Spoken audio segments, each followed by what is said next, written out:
All right, so let's talk about the three parts to habit change. There is the analytical brain, there is the emotional brain, and then there is optimizing the environment.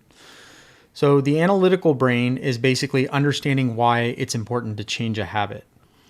The emotional brain is the motivation behind why it's important to change that habit. And then optimizing the environment is making the right habits a little bit easier to do.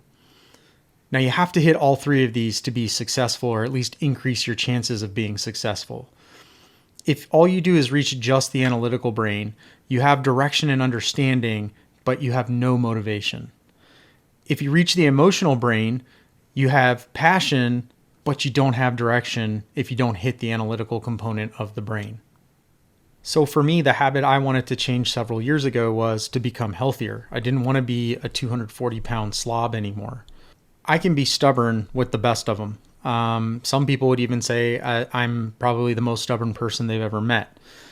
But the brain, the analytical brain, can only sustain so much. Think of it like a muscle. It gets tired after a while. You can only be stubborn so long. So let's think this through. Let's think about the three pieces to the habit change that I was trying to succeed in. So the analytical brain. I knew if I continued down the fast food lifestyle, I was going to have a heart attack. So I knew it was just healthy to eat cleaner. The emotional brain was actually quite easy. I had 4 friends have heart attacks in 6 months, 2 of which died. There's nothing more motivating than having some of your best friends die and knowing that you're continuing down the path that they are.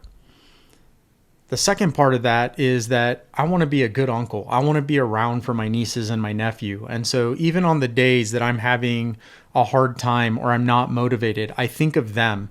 And that usually gets me through, gets me to doing the right thing. And then the last component was optimizing my environment. I know personally that once I start eating, I lack self-control. I have a hard time stopping. So I've done a few things to kind of help optimize that for me. The first is I never eat out of a box or a bag because I will finish it if I start it. So what I did instead is I went out and bought a bunch of Tupperware of different sizes, and I try and portion control myself by putting exactly what I want in the Tupperware. This has helped me tremendously with portion control. The second thing is I've started doing a lot of food preparation for myself. I will cook for 3-4 days worth of food and put that into the Tupperware so that when I do get hungry, I always have something around, but I know that it's healthy and I'm not just snacking on junk. So in the end, you have to hit all three. You got to hit your analytical brain, you've got to hit your emotional brain, and you've got to tweak your environment to set yourself up for success. And as always, #RezaieStrong.